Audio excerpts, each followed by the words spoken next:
नमस्ते दोस्तों, मेरा नाम है नमिता अनुराग। कहानियाँ सुनाती हूँ।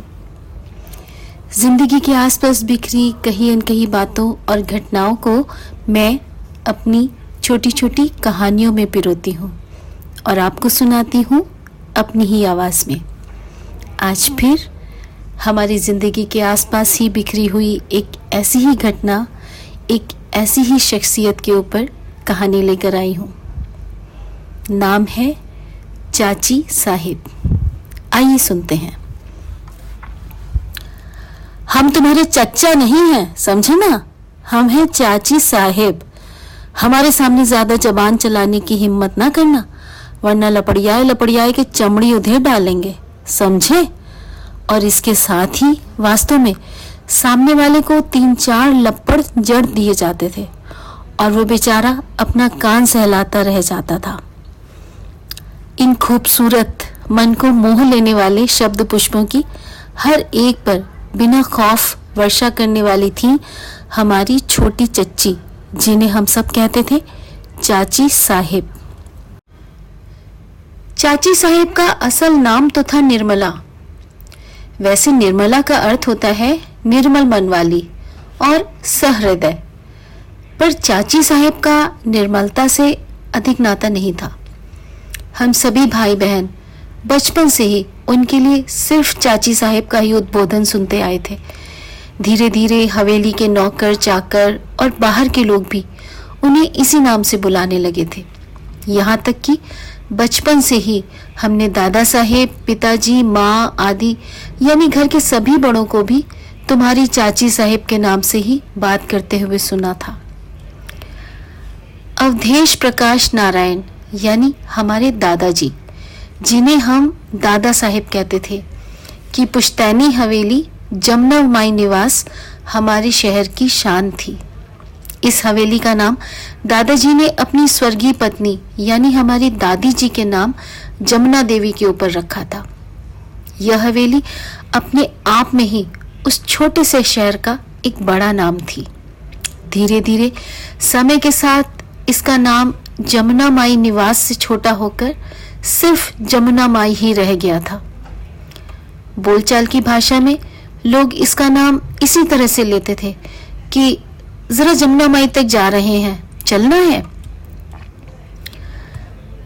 दादा साहिब की 3 संतानें थीं। सबसे बड़े बेटे अजय प्रकाश नारायण यानी मेरे पिताजी। सुनते हैं पिताजी में एक कुशल स्वामी के सभी गुण भरपूर थे। वे हवेली के लिए दादा साहेब के एक आदर्श उत्तराधिकारी सिद्ध हो सकते थे, पर जाने कैसे धीरे धीरे उनका रुख पूजा पाठ और भागवत सुनने सुनाने में रमने लगा था। वह अक्सर अपने कामों को छोटे चचा पर यह कहकर छोड़ देते थे कि अरे विनय को बोल दो ना, वह भी तो कुछ काम किया करे। उनकी पत्नी यानी मेरी माँ गीता देवी दीर्घ काल से दमा रोग से जूझ रही थी। उनको थोड़ा बड़े होने के बाद से ही हमने अधिकतर समय बिस्तर पर लेटे और आराम करते ही देखा था। दादाजी के मंझले बेटे यानी मेरे बड़े चचा थे, अपने विवाह के कुछ वर्ष बाद ही देहांत हो चुका था। दादा साहेब के सबसे छोटे बेटे थे विनय प्रकाश नारायण यानी दूसरे बड़े लोगों के लिए विनय, परजों के लिए विनय बाबू या छोटे बाबू, और हमारे सबसे प्यारे छोटे चचा या विनय चचा। हवेली के यह तीसरे चिराग यानी छोटे चचा थे बिल्कुल खिलंदड़े स्वभाव के और मस्त मौला। न उनका कभी पढ़ाई लिखाई में मन लगा था और न किसी कामकाज में। दादा साहेब, पिताजी और बड़े चचा तो अक्सर ही नौकरों और परजों को डांटते फटकारते रहते थे, पर हम में से किसी ने भी छोटे चचा को कभी किसी पर गुस्साते या नाराज होते नहीं देखा था। हालांकि मनमौजी थे, सो करते अपने मन की ही थे हमेशा, परंतु उनका आचरण हर एक से सदा मर्यादित रहता था। बल्कि यह कहना गलत नहीं होगा कि हवेली के परजों का सबसे अधिक ध्यान रखने वाले, उनकी चिंता करने वाले और उनके सबसे प्रिय बाबू विनय बाबू या छोटे बाबू हमारे छोटे चचा ही थे। अच्छी खासी सुकुमार सूरत और सुदर्शन व्यक्तित्व के स्वामी थे छोटे चचा। कई बुजुर्गों के मुंह से हमने सुना था कि दादा साहेब की राजसी चेहरे मोहरे की झलक बिना बाबू में ही आई है। अब हवेली की अगली पीढ़ी में, यानी हमारी पीढ़ी में, मेरे पिताजी के 3 संतानें थीं। बड़ा बेटा अभय प्रकाश नारायण यानी मेरे बड़े भैया, फिर बेटी आदि लक्ष्मी यानी मैं, और फिर छोटा बेटा यानी प्रणय प्रकाश नारायण मेरा छोटा भाई। बड़े चचा के एक बेटा था जय प्रकाश नारायण, जो यहीं हवेली में हम सबके साथ ही रहता था, जबकि उसकी माँ हमारी बड़ी चच्ची अपने मायके में उसके नाना के संग रहती थी।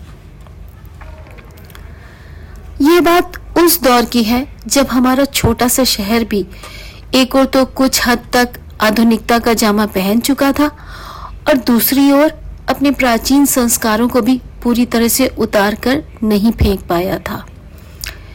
ऐसे समय में दादा साहब ने छोटे चचा का मन काम की तरफ मोड़ने के लिए उनको हवेली का कोई बड़ा काम लेकर पास के ही एक छोटे से कस्बे में भेजा था। उन दिनों में पास ही में रहने वाली एक सीधी सादी कन्या ने छोटे चचा की बहुत सहायता की थी, उनका बहुत ध्यान रखा था और सेवा की थी। उन्हें अपने हाथों से खाना भी बना बना कर खिलाया था। इस निर्धन किंतु स्वादिष्ट खाना बनाने वाली कन्या के मोहित कर देने वाले रूप और तीक्ष्ण बुद्धि पर मुग्ध होकर ही छोटे चचा ने इन्हें सप्तपदी के लिए चुना था। चच्ची का मायका विपन्नता के घेरे में आता था, इसलिए दादा साहेब इस रिश्ते से संतुष्ट नहीं थे, परंतु फिर भी उन्हें छोटे चचा की बात माननी ही पड़ी थी। चच्ची के परिवार वालों के लिए तो यह मानो अंधा क्या चाहे 2 आंख वाली कहावत चरितार्थ हो रही थी। अपनी सुंदरी परंतु निर्धनता का लेबल चिपकाए पुत्री के लिए वे छोटे चचा से नेक वर कहीं से भी नहीं जुटा सकते थे। हवेली में रहने वाले बाशिंदों में से दादी माँ तो कई बरस पहले ही भगवान को प्यारी हो चुकी थी। उनकी प्रथम उत्तराधिकारिणी हवेली की बड़ी बहू यानी मेरी माँ बिस्तर से नहीं उठ सकती थी। द्वितीय उत्तराधिकारिणी मंझली बहू यानी हमारी बड़ी चच्ची अधिकतर समय मायके में ही रहती थी। इस काल में जब हवेली का आंतरिक प्रबंधन और घरेलू व्यवस्थाएं बुरी तरह से चरमराने की डगर पर थीं और किसी ऐसे दक्ष नियंत्रणकारी की आकुलता से बाट जोह रही थी जो आकर उनका संबल बन जाए, हमारे घर में छोटी चच्ची का पदार्पण हुआ था। अब सोचती हूँ विवाहोपरांत जब चाची साहेब ने अपनी ससुराल हमारे घर यानी दादा साहेब की हवेली में पांव रखा होगा, तब जिस तरह के दृश्य उनकी आंखों के सामने आए होंगे वे कुछ इस प्रकार के रहे होंगे। सासू माँ परलोकवासिनी हो चुकी हैं, ससुर जी हवेली के कामों से जूझते रहते हैं, बड़ी जेठानी रोगिणी है और अपनी बड़ी होती संतानों तक को संभालने में सर्वथा असमर्थ हैं। चुपचाप अपने शयन कक्ष में बिस्तर पर ही लेटी रहती हैं और बड़े जेठ का रुझान मंदिर और पूजा पाठ की ओर अधिक है। वे सिर्फ नहाने धोने खाना खाने जैसी जरूरतों के समय ही घर आते हैं। छोटे जेठ हैं नहीं और छोटी जेठानी अपने मायके में रहती हैं, कभी कभार ही ससुराल का रुख करती हैं और वह भी एक अतिथि की ही भांति, जबकि उनका पुत्र अपने दादा साहेब और भाई बहनों के संग हवेली में ही रहता है। यानी पूरे कुटुंब की जरूरतें हवेली में ही पूरी होनी है, पर संभालने वाला कोई नहीं। नौकरों के ढेर तो हैं, पर उनसे सही तरह से काम लेने वाला कोई नहीं। ऐसे में धैर्य और समझदारी से काम लेते हुए उन्होंने सबसे पहले महाराज और उनके संगी साथियों को अपने तरीके से समझा दिया था कि कैसे रसोई में चारों समय का भोजन अपने निर्धारित समय पर सबको तैयार मिलना चाहिए। इसके बाद अपने निरीक्षण में ही दूसरे विश्वास पात्र नौकरों को शिक्षित किया कि बिला नागा चारों बच्चों को समय पर स्कूल भेजना, खाना खिलाना, पढ़ने के लिए बैठाना सबसे जरूरी है, वरना लपड़ियाए दिए जाओगे। इस तरह से धीरे धीरे पूरे घर की ही सास संभाल की बागडोर छोटी बहुरानी यानी छोटी चच्ची ने आते ही अपने कुशल हाथों से संभाल ली थी और हवेली की गिरती पड़ती अंतर व्यवस्था एक बार पुनः उठ खड़ी हुई थी अपने नए अनुशासित रूप में। हम बच्चे भी जल्दी ही समझ गए थे कि छोटी चच्ची थी बड़ी तेज, बड़ी ही दबंग, किसी से भी ना डरने वाली। शरारत करने पर लड़कों यहाँ तक कि नौकरों तक को उनका जोरदार थप्पड़ पड़ता था और साथ में सुनाई देती थी दबंगई भरी उनकी आवाज, हम तोहरे चच्चा नहीं हैं, हम हैं चाची साहेब, नहीं सुधरे तो मार लपड़ मुंह सीधा कर देंगे, समझे ना। उनकी इस दबंगई का फायदा उठा हम अपने साथियों पर भी खूब रोब गांठा करते थे। जानते थे कि चाची साहेब गलत बात पर लपड़ियाए बिना तो रहेंगी ही नहीं। शीघ्र ही चाची साहेब के कुशल प्रबंधन में रसोई घर और हवेली के बच्चों की दिनचर्या अनुशासित हो चुकी थी। धीरे धीरे चाची साहेब की तीक्ष्ण बुद्धि के चलते उनका प्रबंधन हवेली के गोपनीय बही खातों और हिसाब किताब में दादा साहेब की सहायता करने से लेकर बाहर की दुनिया तक यानी खेत खलिहानों और आय व्यय के हिसाब किताब देखने और पैसों की वसूली तक भी अपने पांव गहराई से जमा चुका था। उस समय मैं काफी छोटी सी बच्ची ही थी, पर तब भी चाची साहेब की वह पहली झलक आज भी मेरी स्मृति में कैद है। सिड़बिल्ले पने से पहनी हुई हरे बॉर्डर वाली चटक लाल साड़ी, गज भर लंबा घूंघट काढ़े, भक्क गोरे और मेकअप रहित परंतु लावण्यमय चेहरे वाली छोटी चच्ची हवेली के द्वार पर छोटे चच्चा के संग सकुचाई सी खड़ी थी और सांस फूलने से गिरती पड़ती मेरी माँ उन दोनों का स्वागत कर उनकी आरती उतार रही थी और उन्हें अंदर ला रही थी। श्वसुर गृह के मेवो मलाई वाले खान पान ने निर्मला यानी हमारी चाची साहेब की सूखी मुरझाई काया पर जैसे जादू की छड़ी फेर उसे एक नवीन रंग में रंग दिया था। शीघ्र ही दुबले पतले एक गहरे कलेवर वाली कन्या बन गई थी, एक चमकते चेहरे और भरी पूरी सुगठित देह यष्टि की स्वामिनी। शायद यही नियति थी। भाग्य से ही चाची साहेब सही जगह पर सही समय पर उपस्थित थी। शहर की सम्मानित प्रतिष्ठित हवेली जमुना माई की अनायास ही मिल गई स्वामिनी की उपाधि ने एक साधारण से कस्बे की साधारण सी निर्मला की रग रग में गजब का आत्मविश्वास भर दिया था।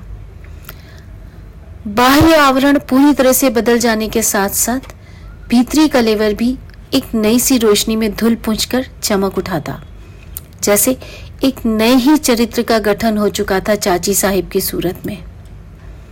इसमें उनकी तारीफ यह थी कि भाग्य ने जो कुछ भी उनके आगे थाली में परोसकर पेश किया था वह लपक कर स्वीकारने में उन्होंने कोई कोताही नहीं बरती थी।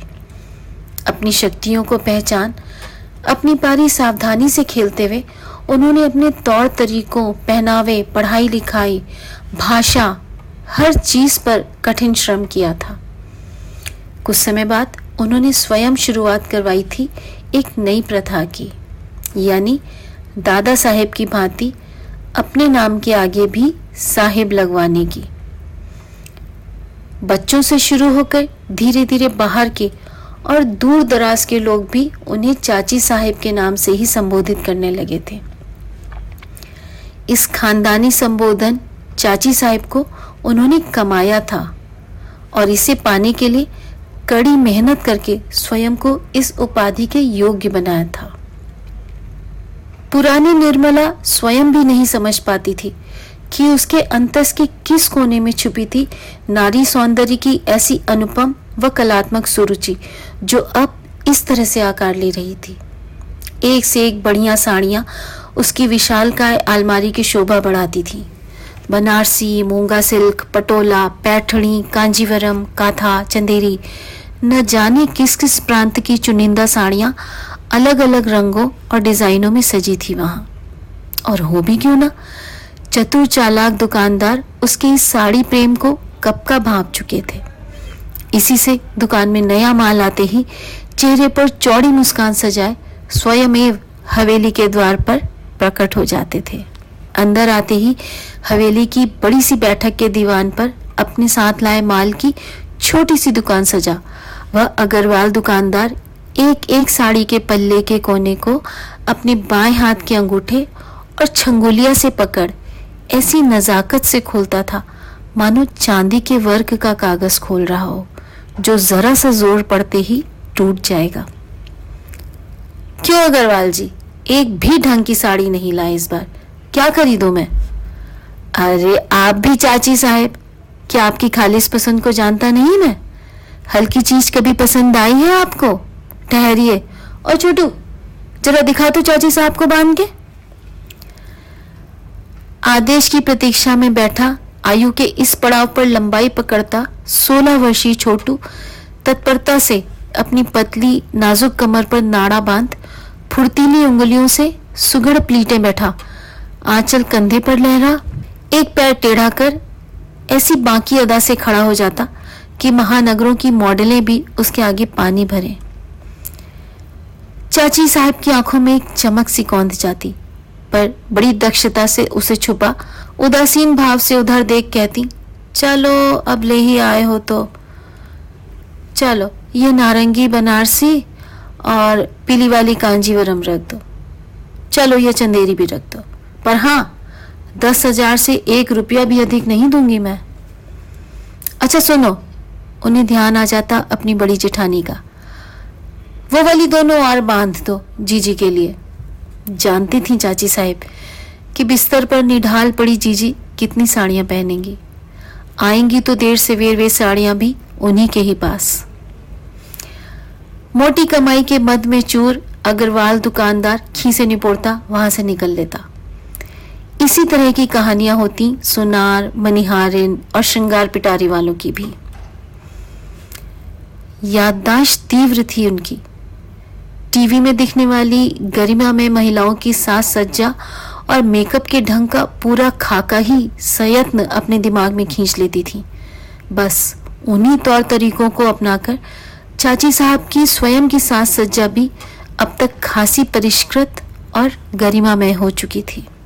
रेशम और जरी की साड़ियों के चौड़े बॉर्डर और पल्लू को जतन से सहेजकर चाची साहब इस प्रकार बांधती थी कि दिन भर चलते फिरते रहने के बावजूद साड़ी 1 इंच भी अपनी जगह से इधर से उधर नहीं होती थी। लंबे केशों का जूड़ा गर्दन पर टिका ही रहता था। भंडार गृह और खास कमरों में लटकते मोटे मोटे तालों की चाबियां आंचल में बंधी गांठ में गुलथी मारे पड़ी रहती थी।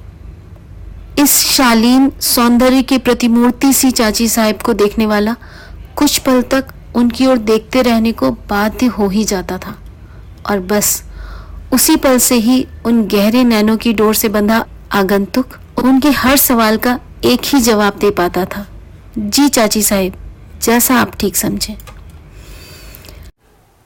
हर आने जाने वाले के लिए बस इतनी ही परिधि तय कर रखी थी चाची साहब ने। इसे भेद कर अंदर आने की अनुमति किसी को नहीं मिलती थी, यहाँ तक कि उनके सहचर बिना चचा को भी नहीं। रूप गर्विता चाची साहेब अच्छी तरह से जानती थी कि उनकी शानदार शख्सियत और दबंग जबान के आगे एक से बढ़कर एक घाघ लोगों की भी बोलती बंद हो जाती है, तो फिर छोटे चचा की तो औकात ही क्या थी। दादा साहेब के बाद से चाची साहेब के पास दम मारने की भी फुर्सत नहीं रहती थी। सारी जिम्मेदारियां अकेले उन्हीं के सिर पर आ गई थी। हवेली का काम संभालना आसान बात नहीं थी। ताकत और मजबूती रखना तो उसकी पहली दरकार थी। इधर चाची साहेब के रुआब का दबदबा उठान पर था और उधर छोटे चचा का आत्मविश्वास लगातार ढलान पर था। हवेली के लिए छांट छांट कर सब्जी फल लाना, लोगों के पास से बकाया दाम वसूल कर चाची साहिब के पास पहुंचाना, घर के नौकरों, रसोइये और सफाई वालों पर नजर रखना और दौड़ दौड़ कर चाची साहिब यानी अपनी पत्नी निर्मला के हुक्म बजाना जैसे कार्य ही अब उनके कार्य क्षेत्र में आते थे। मौका पाते ही कभी वह माली संग या नौकरों के संग बैठे गप्पे हाँका करते या कभी महाराजिन और सफाई वाली संग हंटी ठिठोली करते पकड़े जाते।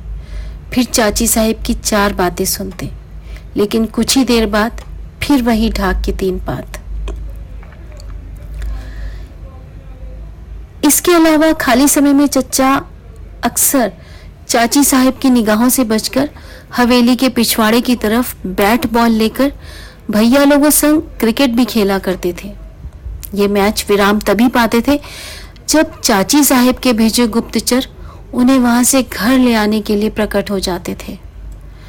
घर पहुंचकर चाची साहिब के अनवरत चलने वाले उपालंभ सुनते हुए सिर झुकाए खड़े चच्चा ऐसे दिखते थे मानो कोई शैतान बालक बड़ी शैतानी करने के बाद माँ की डांट सुन रहा हो।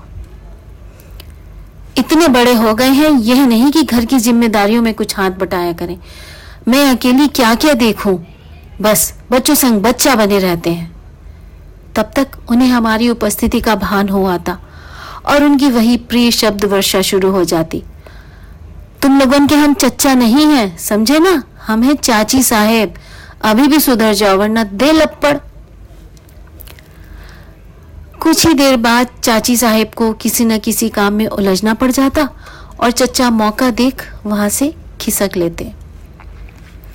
घर में मैं ही अकेली लड़की थी, शायद इसलिए मुझे ही किसी भी वक्त चाची साहब के कमरे में आने जाने की पूरी छूट थी। अकेले में छोटे चच्चा की आंखों में भरी मूक प्रणय याचना को या शैतानी से मुस्कुराते हुए चाची साहेब से की जाने वाली चंचलता भरी छेड़छाड़ को मेरी आंखों ने कितनी ही बार देखा था, पर तुरंत ही चाची साहेब की नाराजगी भरी आंखों की जोरदार घुड़की से सहम वह बेचारे अपना सा मुंह लेकर किसी न किसी काम में व्यस्त हो जाते थे। आज प्रातः चाची साहेब की नींद कुछ देर से ही खुली थी। सिर भारी भारी सा हो रहा था। अपने नक्काशीदार पलंग पर टेक लगाकर उन्होंने आज बिस्तर पर ही चाय पी थी। कुछ देर बाद थोड़ा आराम मिलने पर नहाने धोने की तैयारी शुरू की। आज नई खरीदी हुई बनारसी साड़ी पहनने का मन था। दक्ष हाथों से नारंगी बनारसी की प्लीटें हाथों से दबा दबा कर सेट करी। साड़ी का बॉर्डर भी कहीं से मुड़ना या छुपना नहीं चाहिए, वरना साड़ी की सुंदरता कम हो जाती है। मुख पर क्रीम की हल्की सी परत लगाई, नैनों को कजरारा किया, गहरे लाल सिंदूर की मोटी रेखा से पूरी मांग भरी, दमकते माथे के बीचों बीच बड़ी सी लाल गोल टिकुली चिपका दी।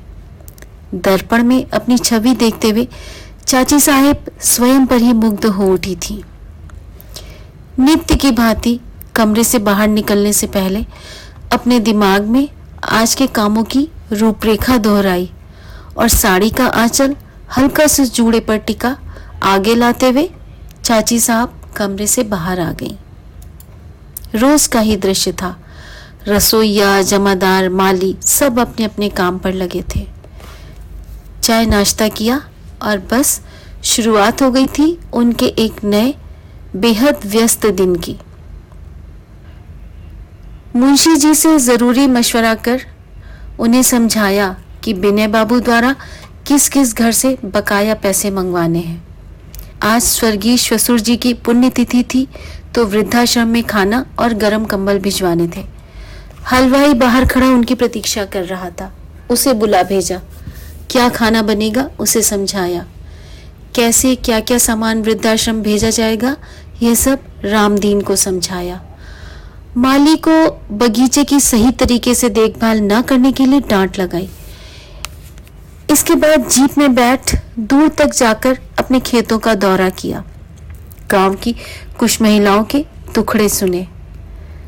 घर आकर खाना खाने बैठी ही थी कि मुंशी जी फिर सामने आकर परेशान से खड़े हो गए। वह चाची साहेब, विनय बाबू तो अभी तक उठे नहीं है, फिर दिन ढले के बाद कोई पैसा देना नहीं चाहता। उन्हें उठवा देती तो, अच्छा अभी तक नहीं उठे, देखती हूँ, आप जाइए, तब तक बाकी के काम संभालिए। विनय बाबू की आज शामत आने वाली थी। देर से तो वह रोज ही उठते हैं, पर इतनी देर? दिन पर दिन इनकी आदतें बिगड़ती ही जा रही हैं। इन्हें किसी और ही रीति से समझाना होगा। पर इधर भूख भी जोर से लगी थी। दिल में उफनते क्रोध को दबाते हुए चाची साहिब ने शांति से खाना खाया, फिर चल दी विनय बाबू के कमरे की ओर। दरवाजे की कुंडी खोली। कमरे में गहन सन्नाटा था। एक एक चीज अपनी जगह पर करीने से रखी थी। चादर पर जरा भी शिकन नहीं, जैसे कल से उस पर कोई बैठा तक ना हो। ये तो बाहर भी नहीं थे, फिर हैं कहाँ? बाहर आ चाची साहिब ने अपने गुप्तचरों को भेज खेतों की ओर, सब्जी मंडी, लेनदारों के घर, मंदिर के प्रांगण, हवेली के पिछवाड़े, चौपाल, बाजार की तरफ हर जगह ढूंढवा लिया, पर विनय बाबू का कहीं कोई अता पता नहीं था। अब तक सांझ काफी गहरा चुकी थी। हवेली के विशालकाय बरामदे में बैठ चाय पीते हुए चाची साहिब सोच में पड़ी थी, ये आखिर गए तो कहाँ गए? उधर सुदूर दक्षिण जाने वाली ट्रेन में अपनी नई नवेली पत्नी रसोइये की बेटी राधा, जो अक्सर अपनी मां के संग हवेली में साफ सफाई का कार्य करती थी, के संग बैठे विनय बाबू भावी जीवन के सपने बुन रहे थे। शेखी से हंसते हुए उसे बता रहे थे कल रात को किस तरह होशियारी से उन्होंने चाची साहिब के दूध में सोने वाली दवा की कुछ बूंदें मिला दी थी। कुछ ही देर बाद विनय बाबू राधा का शीश अपने वक्ष स्थल पर रखे उससे कसमे वादे ले रहे थे कि हमारे नए उसारे में मैं पैसा कमा कर लाया करूंगा और तुम मेरे लिए अपने हाथों से खाना पकाया करना और मेरे घर को संवारा करना।